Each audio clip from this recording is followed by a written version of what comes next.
So stories have this strange and significant hold over us. In trying to understand how we shape them, we can see how they're shaping us back. From the beginning, mythology has influenced and informed many storytelling practices. But in this hyperconnected era, we're seeing a new form being applied that allows for an immersive and an inclusive experience: transmedia storytelling. Hi, my name is Anupriya, and in this essay, we shall be seeing how mythology has not just created this form, but also a need for it by looking at Itihasic narrative traditions thriving in India. Transmedia storytelling, simply put, is the practice of designing, sharing, and participating in a cohesive story experience across multiple mediums. Henry Jenkins, who actually coined the term, also laid out the principles for a property to be truly considered transmedia, some of which we shall explore in more detail. While there are many examples of transmedia storytelling, for the purpose of this essay, I shall be looking at two of the contemporary transmedia properties: the Star Wars franchisee and the Marvel Cinematic franchisee. I've chosen to look at these two properties because both of them contain a body of narrative that has spanned many years and have a fan base that is at a global scale. But more importantly, both the properties are pioneers in adapting transmedia experiences, both as a viable business and as a platform for creators and consumers. In ancient Indian context, a story is considered to be itihas if the writers have witnessed the story. Itihas then refers to two particular epics, the Ramayana and the Mahabharata. Now, when most people talk about these, they tend to mean the Sanskrit text of Ramayana attributed to Valmiki and Mahabharata attributed to Vyas. Both the authors have featured as characters in their respective epic. However, most of the narrative versions of the epic, the way they reach to us, are a composite of the Sanskrit version and other retellings, thus blurring the boundaries of what is actually itihas. So for many, itihas is not some text-based static stories, but rather long-living narrative traditions.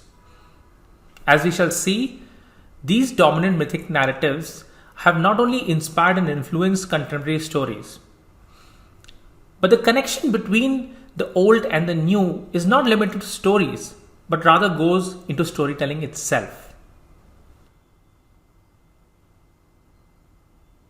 So then, how do we check if mythology is the original mode of transmedia storytelling? Well, an excellent place to start would be looking at specific cases of commonalities and seeing how the characteristics are embodied in the principles. A good transmedia story allows for multiple storylines while making moving from one story to another rewarding. Coming across common story elements fosters the story world's unity. Not much is known of S.H.I.E.L.D. in MCU's Iron Man, but by Captain America the Winter Soldier, the organization and its people are just as complex as the story world.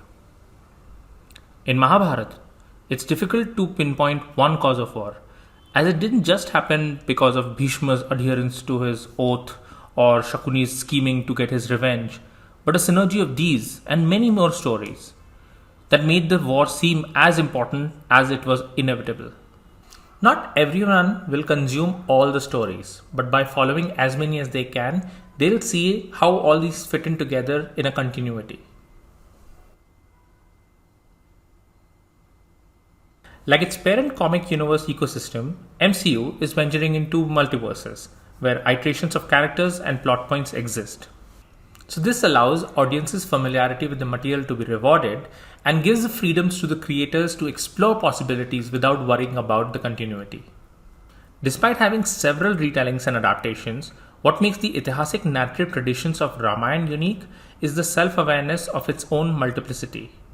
In Adhyatam Ramayana, when an exiled Ram persuades Sita not to accompany him, she bursts out saying, "Countless Ramayana have been composed before this. Do you even know one where Sita does not go with Ram to the forest?" Multiplicity thus becomes a tool in storytelling that allows each of the pre-existing narratives to be opened up for reinterpretation and reimagination. In transmedia storytelling, certain incidents in the story world can set up infinite possibilities for new stories to emerge from. In MCU, for instance, the blip is one such story event, the consequences of which are substantial for viewers and creators, be it for comic effect or for dramatic ones. Even fans have expressed what the blip would be like for them. The Itihasic traditions too have offered a space for different levels of immersive experience, be it by visiting puja ceremonies and chanting Hanuman Chalisa verses, by visiting real-world pilgrim sites like Chitrakoot, or by reading Ramayana 3392 AD, a futuristic retelling for personal recreation.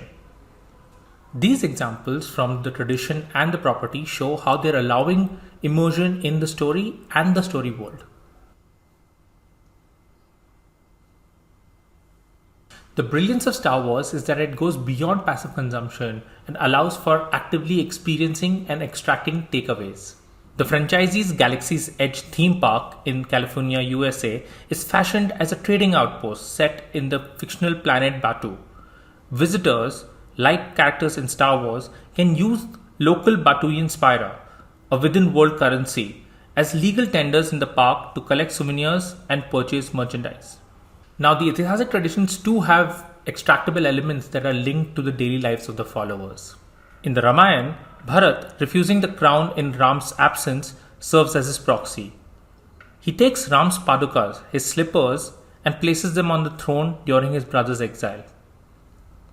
Considered to be Ram's symbolic divine footprints, padukas have been an object of veneration for his followers and can be seen in homes and temples. So a story world must be as interesting as the stories set in it. This is where world building in transmedia comes in. Continuing with Star Wars Galaxy's Edge example, most of the visitor-facing staff have an interesting fictional world backstory, who call everything in the park by their within-world name and serve visitors the food a Star Wars character might eat. Ramayana is a narrative of the travels of Ram. It is thus primed for a geographical exploration of its Itihasic story world.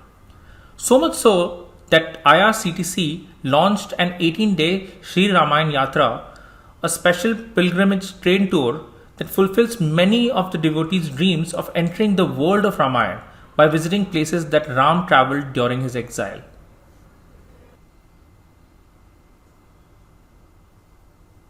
In a transmedia experience, the chunking of the stories creates multiple entry points into the story world.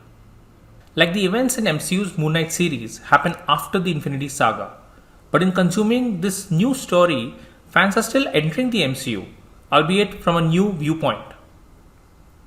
This seriality is how Itihasic narratives have also thrived. I wasn't introduced to Mahabharata from its very beginning. Initially, I understood it as a battle between two sets of brothers that ends with just one of them winning. But over time, as I kept coming across more stories spanning several generations leading up to the events and following past it, each narrative stitched up a larger story world in my head. So we all have our own point of narrative initiation. Everything that happens before it becomes the backstory, and everything that happens after it becomes the aftermath. Stories don't have to just say or be one thing, but rather have the narrative capacity for diverse experiences. To explore this, transmedia storytelling often shifts the point of view across the narratives.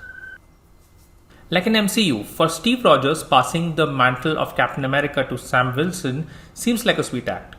But for Sam, it becomes a complex issue of dealing with racism, redefining what it means for a black man to be Captain America. Many creators do retellings of Ramayana through its secondary characters. For example, Anand Neelkantan in his book narrates the story from Ravan's viewpoint, who sees himself as a challenger to the dharmic hegemony rather than as a villain. So both the examples show how offering subjectivity can instigate yet invite us into the story's core conflict.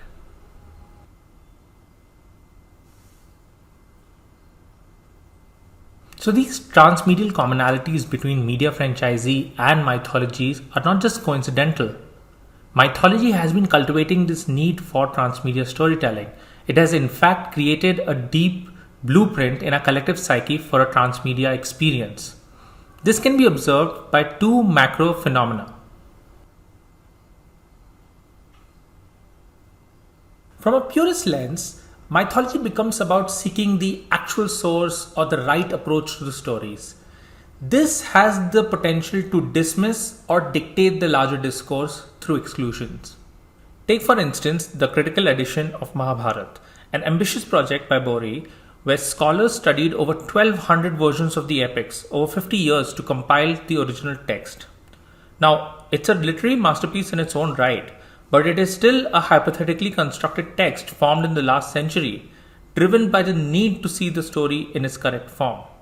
But a consequence of this need is that new public investigations and interpretations are deemed at best misguided and at worst malicious. Seen in this light, the attempts to establish a canonical Mahabharata is like chopping down the branches to preserve a single vine.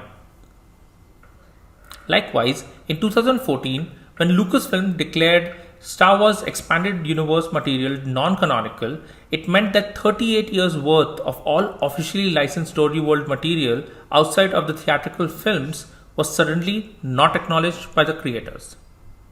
Expectedly, many fans were disappointed. Be it Star Wars or Mahabharata, the tension comes due to the reluctance of an authority figure not wanting to indulge in a story claim or a concern that isn't canon. This dismissal hurts fans and followers because it's their investment that is going down the drain.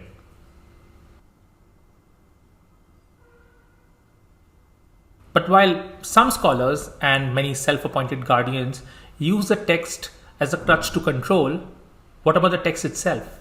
Looking at the epic, technically the Mahabharata we are reading today is an account of the narration by Ugrashrava Soti, who is giving us an account of Rishi Vaishampayan providing an account of Vyasa's composition of the story of Bharat. This story within a story framing is a prevalent technique used in many literary texts where layers of conversation weave the whole story. These layers sort of distance us as consumers from the actual story event, indicating that understanding this event through a primary source is not as crucial as experiencing the event through the interaction between the characters. While the MCU begins with Infinity Saga, a starting and a pivotal story arc, a viewer today does not have to consume it or take up the Herculean task of watching all subsequent movies to enjoy what MCU has to offer, although at times that can feel like a homework. With diverse new material like Moon Knight and Shang-Chi, MCU is keeping its door open for new fans, allowing them to create their own path in exploring the story world. It's clear that the primary text, Vyasa's Mahabharata or MCU's Infinity Saga, is foundational to the discourse but not for its engagement.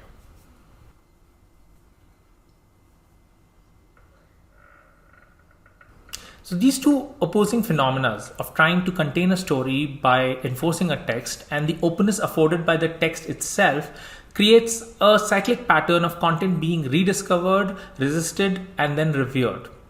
This dance of discourse keeps pulling in creators, consumers, and critics into a continuous conversation.